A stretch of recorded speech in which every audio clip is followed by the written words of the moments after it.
The Crying Game, directed by Neil Jordan, came out in 1992, and the whole marketing allure at the time was that there was a big twist that you shouldn't spoil, and I want to talk about that twist, and I want to talk about whether or not this film still holds up today. The Crying Game is about a British soldier, played by Forrest Whitaker, named Jody, who is abducted by the Irish Republican Army, and he's held for ransom to release another soldier, and if they don't release him, he will be shot and killed. He becomes friends with one of the captors, and the Forrest Whitaker character explains that he has a lover back at home.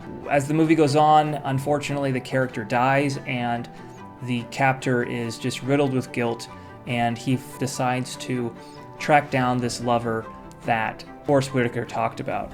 The whole twist was that this person that he thought was a woman was actually a transgender woman, and that was the big reveal. I first heard about this film through VH1's I Love the 90s, and they talked about how the marketing was super sensational and over the top, like, don't spoil this, it's really shocking. The twist is really antiquated when you look back at it now. You could totally understand at the time how this would align with a lot of the views that people had. I mean, we're still dealing with transgender, education today. People still are far behind. And we're talking about 1992. People really didn't know anything about this stuff. What's really interesting about the film is how different it is. There's this really good interview that Quentin Tarantino once gave where he talks about how most stories nowadays are just this premise, and it's that way from beginning to end. But what real storytelling is, it's evolution. It's starting here, being somewhere else, and then by the end of it, it's completely different than the beginning. And that's what good storytelling is. And I feel like, to me, The Crying Game has always been the perfect example of that. The film has three distinct parts.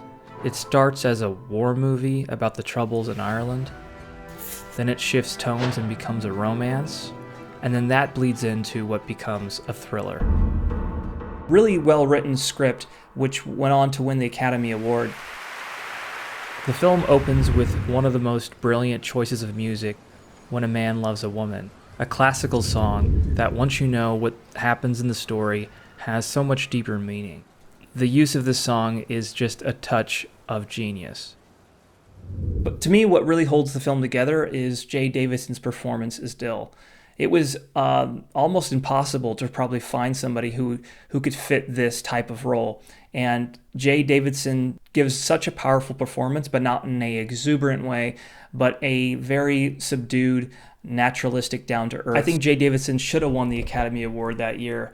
What a standout performance this is, especially from a first-timer. Jay really does breathe life into the character and makes this Dill character a really excellent human being. Also, a good standout performance is in Forrest Whitaker, who he's just in the first half of the film, but you see how memorable he is. So when I went back and watched this film, because I had seen it a long time ago, I was wondering whether or not it still held up, and I really think it does. The film ultimately doesn't, even though some argue that the film objectifies the Dill character and creating and using it as a plot device, I feel like the most held together person in this whole movie is the Dill character.